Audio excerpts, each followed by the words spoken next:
Gentlemen of the Jungle by Jomo Kenyatta. In the late 19th century, the chief European powers divided Africa among themselves.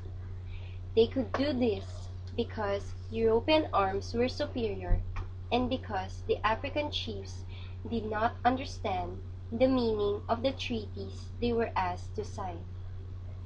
As a result, Africans lost the lands they had traditionally lived on and cultivated. Their attitude toward European expansion is made clear in the following fable, which reflects the attitude of the Kikuyu people of Kenya toward European laws and commissions.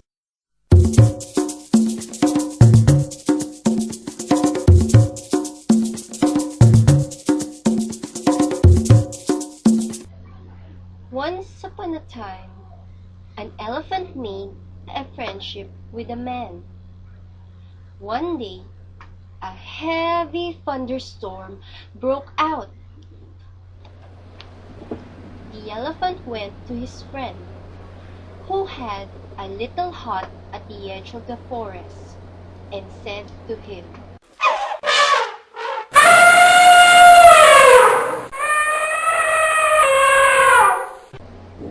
My dear good man, will you please let me put my trunk inside your hut to keep it out of this torrential rain?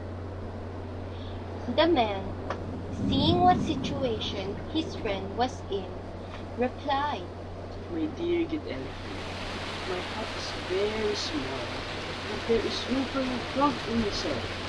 Please put your trunk in gently. The elephant thanked his friend, saying, You have done me a good deed. One day I shall return your kindness. But what followed? As soon as the elephant put his trunk inside the hut, slowly he pushed his head inside. And finally, plonk, the man out in the rain. And then lay down comfortably inside his friend's hut, saying, My dear good friend, your skin is harder than mine. And as there is not enough room for both of us, you can afford to remain in the rain, while I am protecting my delicate skin from the hailstorm.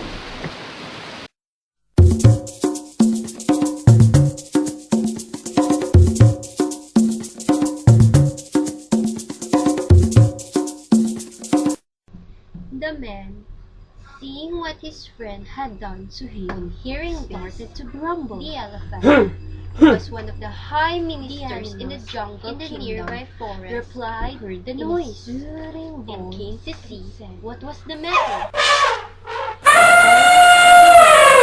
Listening to the heated argument My between lord, the man and his there friend, is no the disturbance elephant. of the peace in your In kingdom. this turmoil, I have been the having a lion came little along, discussion with my friend roaring, here and as to said the in a possession loud of this little voice, hut, which your lordship sees me occupying.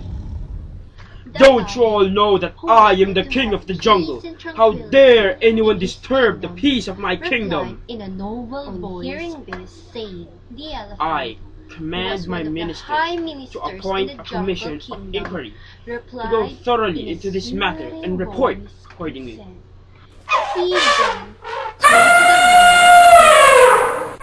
You have done well by establishing friendship with my My people, lord, there especially is with the no elephant, disturbance of the who is peace in one your of my kingdom. honorable ministers of I have state. been having Do a not grumble little discussion anymore. with my friend Your here hut is not lost as to to the you. possession of Wait this little until the hut, sitting of my which imperial your commission, lordship sees me and there you will be occupying. given plenty of opportunity The to lion, state your case. who wanted to I have am peace sure and that you will be tranquility pleased with the in his findings of the kingdom, commission. replied in a noble voice. The man was very pleased, saying, by these sweet I words command from the my king of the ministers jungle, to appoint a and commission of inquiry innocently waited to go for his thoroughly into this opportunity, matter and report in the belief accordingly. that naturally the hut would turn to the man to him and said, You have done well by establishing friendship with my people, especially with the elephant, who is one of my honorable ministers of state. Do not grumble any more. Your hut is not lost to you. Wait until the sitting of my Imperial Commission, and there you will be given plenty of opportunity to state your case. I am sure that you will be pleased with the findings of the Commission." The man was very pleased by these sweet words from the king of the jungle, and innocently waited for his opportunity in the belief that naturally the hut would be returned to him. Were appointed to sit in the commission Mr. Rhinoceros, Mr. Buffalo, Mr. Alligator, the Right Honorable Mr. Fox to act as chairman, and Mr. Leopard to act as secretary to the commission. On seeing the personnel, the man protested and asked if it was not necessary to include in this commission a member from his side. But he was told that it was impossible, since no one from his side was well enough educated to understand the intricacy of jungle law.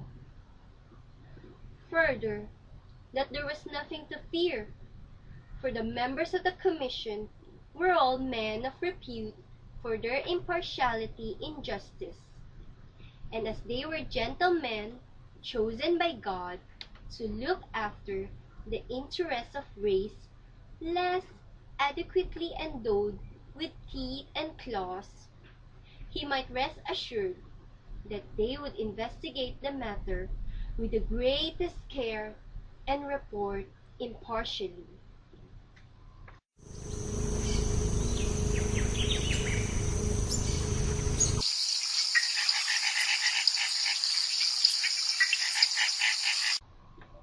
The commission sat to take the evidence. The Right Honorable Mr. Elephant was first called. He came along with a superior air, brushing his tusks with a sapling which Mrs. Elephant had provided, and in an authoritative voice said,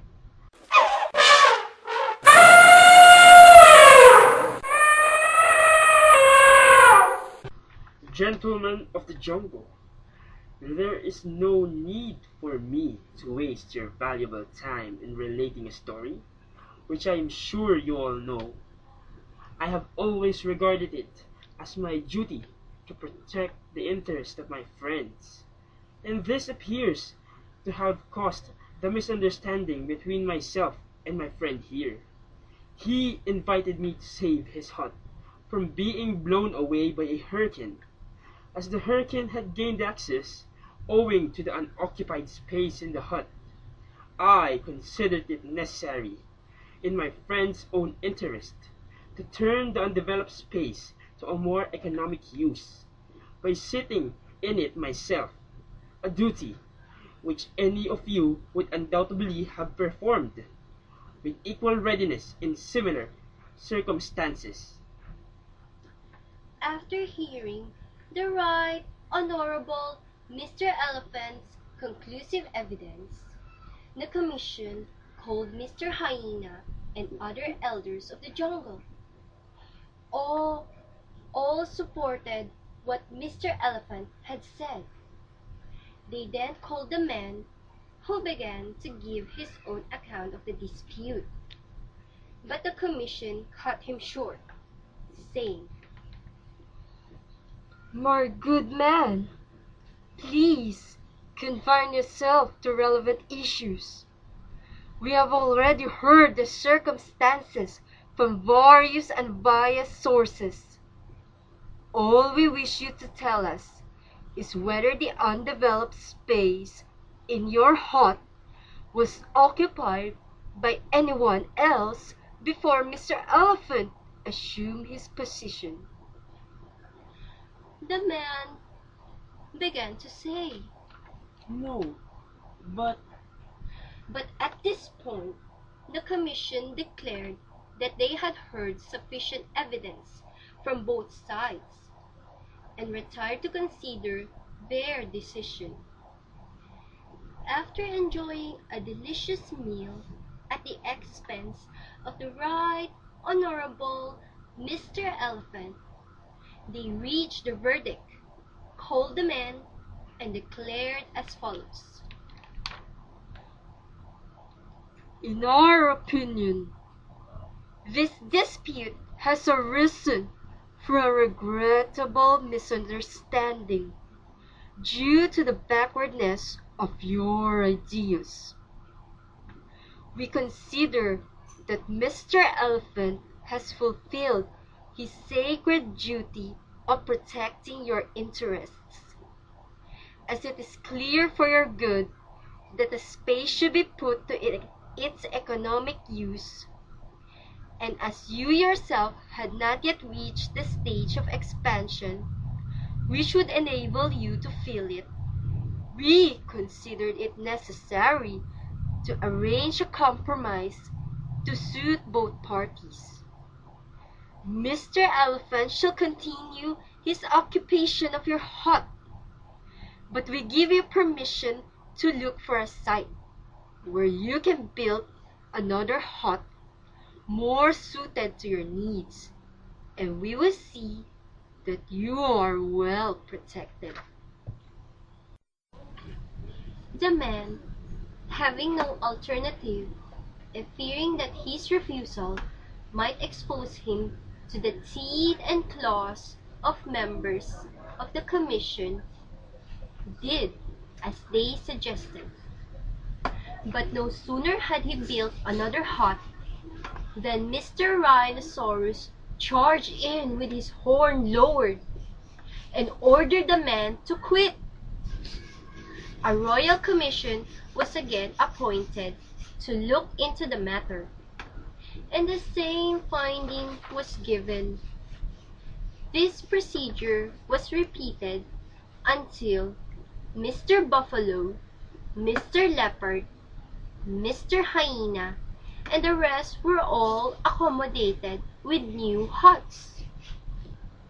Then the man decided that he must adopt an effective method of protection, since commissions of inquiry did not seem to be of any use to him. He sat down and said, Nangyenda thi Indiagaga Utegi. which literally means, There is nothing that treads on the earth that cannot be trapped. or in other words, you can fool people for a time, but not forever.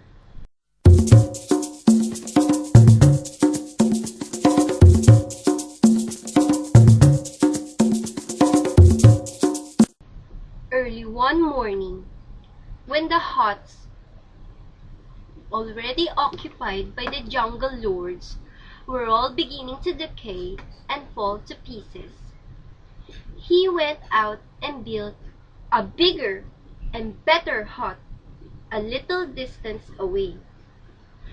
No sooner had Mr. Rhinoceros seen it than he came rushing in, only to find that Mr. Elephant was already inside, sound asleep. Mr. Leopard next came in at the window. Mr. Lion, Mr. Fox, and Mr. Buffalo entered the doors, while Mr. Hyena howled for a place in the shade, and Mr. Alligator basked on the roof. Presently, they all began disputing about the rights of penetration, and from disputing, they came to fighting, and while they were all embroiled together, the man set the hut on fire and burned it to the ground, jungle lords and all. Then he went home, saying, Peace is costly, but it's worth the expense. and he lived happily ever after.